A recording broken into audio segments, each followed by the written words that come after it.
Wassail, beautiful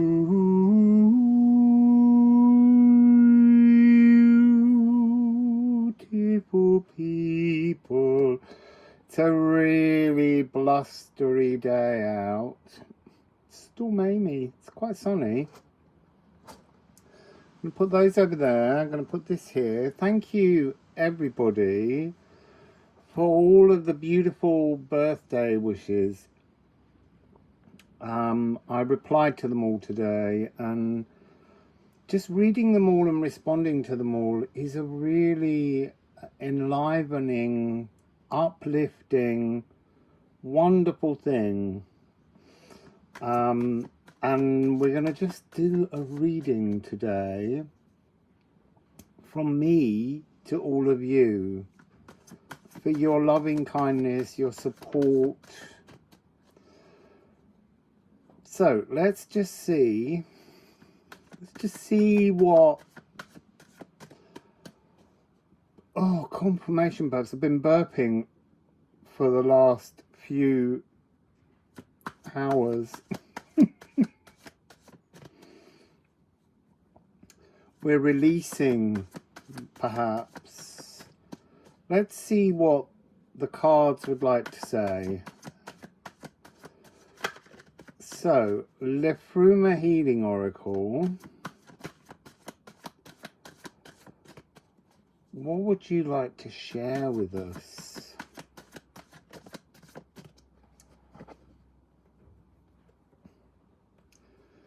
Interesting. We have man, and then we have vain.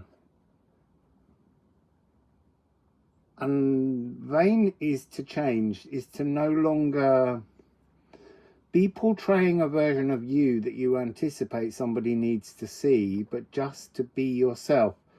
And man is about the murmuration, the collective, flying all together, and yet somehow, in order to change to our more authentic frequency, we need to sort of skim ourselves out of the collective to find ourselves. There's a very strong energy here of even spirit, so awkward.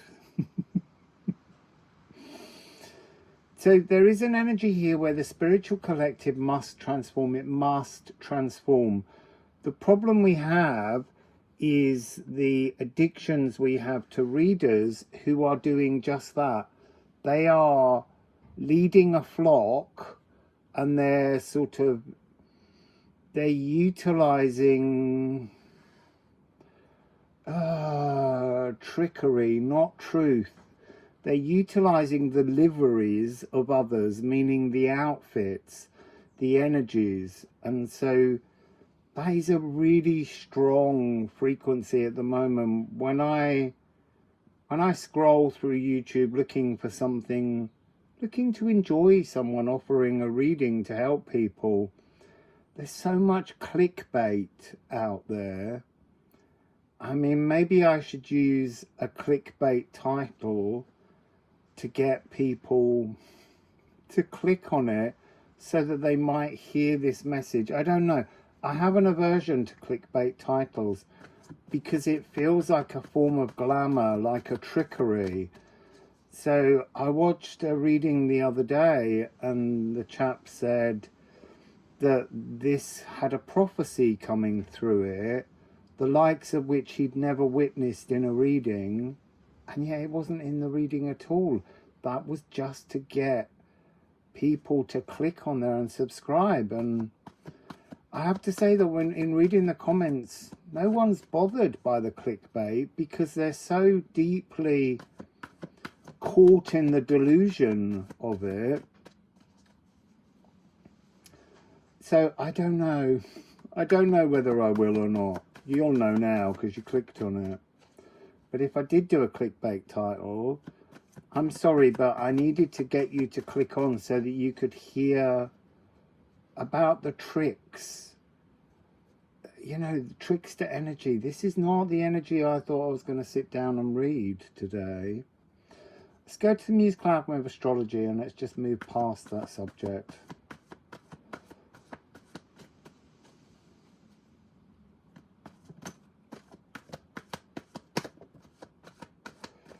So we have Chiron here.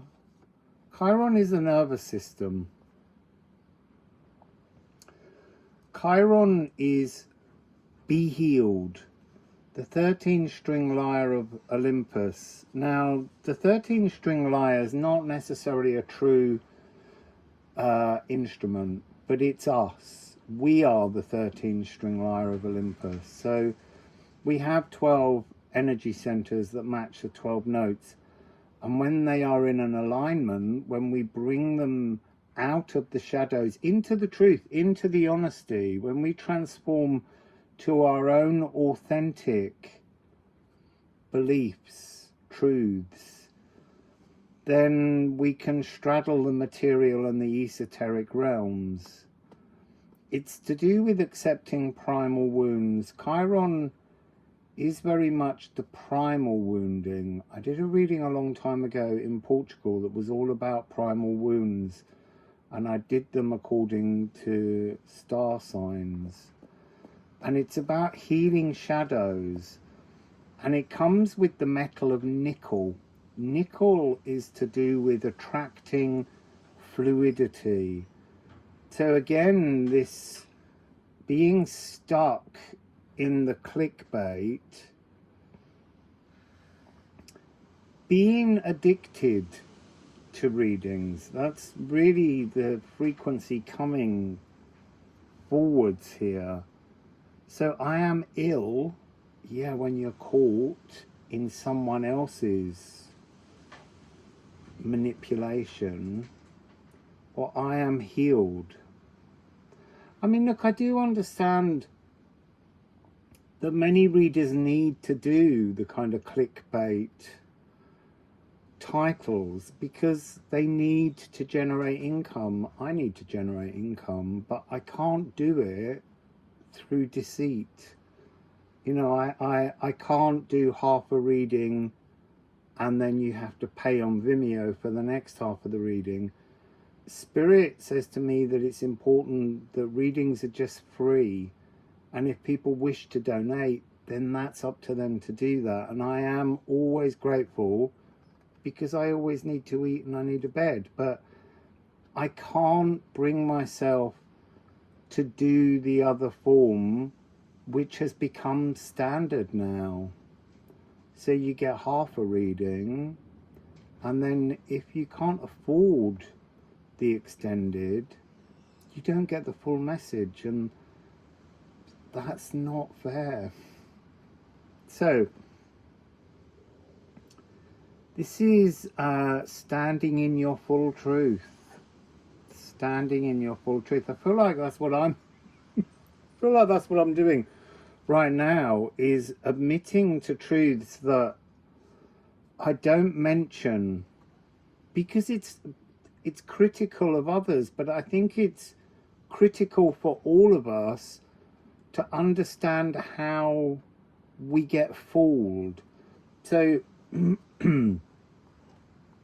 have Moon in Capricorn and Moon in Aquarius, and they are initially giving me this sense of how when Pluto was in Capricorn for 20 years, that was trying to give us traumas, tests, all kinds of frequencies coming towards us, out of which this distortion grew, this monetizing. Also remember, Sun and Jupiter for 200 years were also in Earth signs, so everything became heavily monetized, everything became heavily advertised, all of these things to generate income. And then in 2020 we mutated to air, and air is a much more positive spiritual frequency that digs up the earth. And then Pluto moved from Capricorn to Aquarius. So we're talking here about the emotional weight that was growing. So we were trying to build through all of this addictive behavior. We were trying to build and identify in our shadows competent inner values. The beat of the metronome, to get back to the clicking of our own rhythms, to get back to our own frequency. And that was to do with kind of like future planning of a known path, but it feels like it was future planning of an unknown path. And now that we're here with the great conjunction having taken place at 0 degrees of Aquarius, and Pluto is also now in Aquarius for the next 20 years, this is about a precipitous outpouring of love, a climactic crescendo, a realm. So here we have F and A.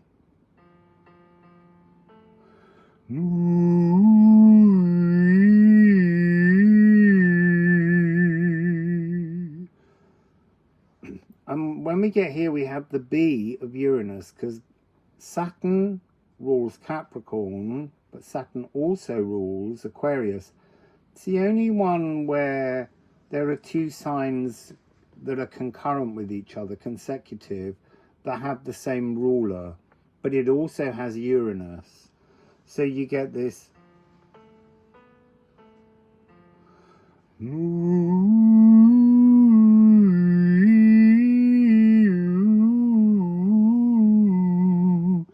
so F of Saturn and A of the Moon is like an unfinished symphony. It's not a chord, it doesn't have a realm, it doesn't have stability. It just keeps moving, almost the beat of the metronome. Earthed intuition, earth, intuition.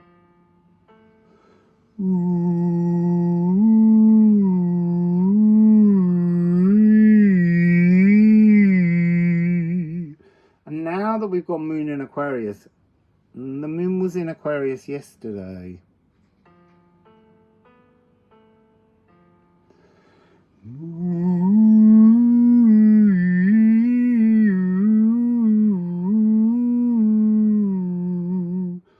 So the energy I'm picking up is that now we can, with the realm being created, with our consciousness, the B of the crown chakra, we can begin to plant loving emotions, psychic fountain dancing, hearing the soul's heart. And this is a space where we allow space for all. It's a place where we allow space for all. Because now that we've found ourselves, now that we've stepped out of the global murmuration, changed our authenticity, found our healed truth, we can now begin to plant wonderful new loving energies that are so competent as our own inner values, that then we can allow space for everyone else in our world without judgment, because Saturn is about not judging, not just hearing. Hear somebody, help somebody. But previously it somehow was all the wrong way round. We needed to be heard, we needed support, and we were going to places where really the support we were being given was just a financial opportunity for another. So this is a different frequency. Let's go to the B flat, A sharp of the nervous system.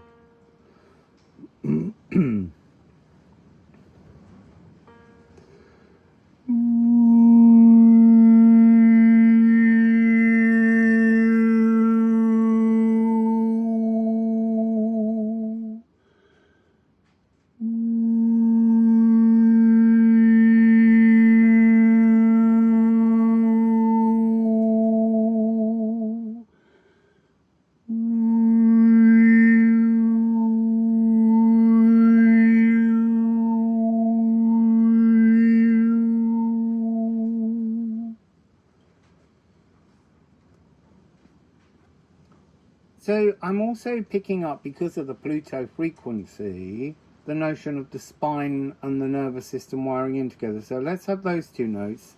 C sharp, D flat of Pluto.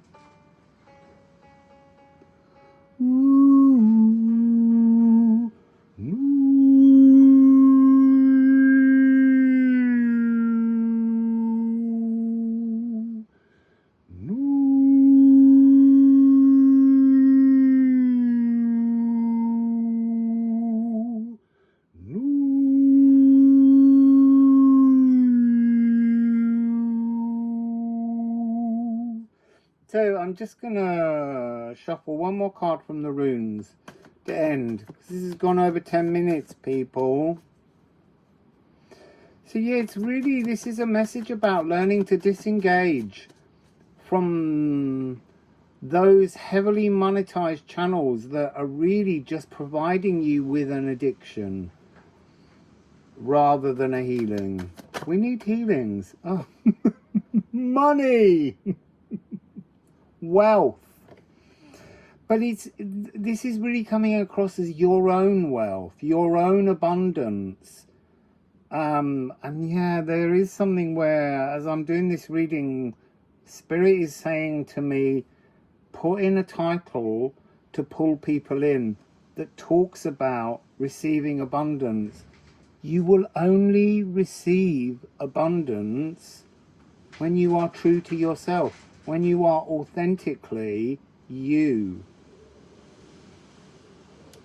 So, look, on the bottom of that deck, the golden path. The wealth of the golden path will only arrive in your world physically when you step outside of the mesmeric murmuration of misinformation. So, wow. So that's the message. You will get your wealth and abundance, but only when you step away from the addiction of the heavily monetized. And I knew I could see this card, Mary the Alchemist. You can alchemize love, abundance, everything you believe in, dream in, and deserve, but only if you stand in your own frequency, your 13-stringed lyre of Olympus. I've been up Mount Olympus, to where the gods live, when I was in Greece. It was a very beautiful but somehow energetically void space. And that feels like a commentary on this that I've just spoken about, to share with you, about how there is just so much emptiness currently in the world of spirit, because we've moved to Aquarius. It's a new age. It's air trigons from now on, and they will be every 20 years. Saturn and Jupiter will meet in an air sign, and it's a whole new frequency. Look, I understand people need money to live. I know that. But it's how you choose to put out your feelers to receive money that has to have love inside it. It has to have beauty inside it, and it has to not be delusional. So let's all wake up from the delusions of Pluto and Capricorn, and let's all find our authentic frequency. So Wassail, beautiful, beautiful, beautiful people. And again, thank you so much for all your birthday wishes. They were a precipitous outpouring of love, and it made me feel very special today. So thank you.